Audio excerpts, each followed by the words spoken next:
Welcome to the Banker Lamp. Please enjoy the video.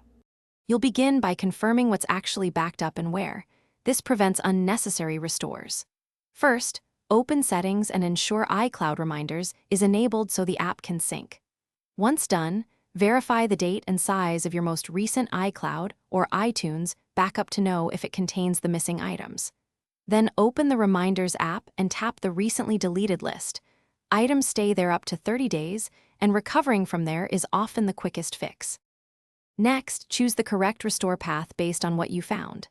If the iCloud backup has your reminders, try toggling reminders off and on to force a fresh sync.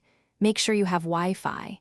If that fails, use Settings General Transfer or Reset iPhone Restore from iCloud and pick the backup date that includes the reminders. For local backups, connect to the original computer, use Finder or iTunes to restore the device, and then check reminders after the restore completes. Finish by letting the system fully sync and verifying results. After a restore, open reminders and pull down to refresh. Sometimes items reappear slowly. If they're still missing, sign out of iCloud and sign back in, then re-enable reminders sync to force reconciliation.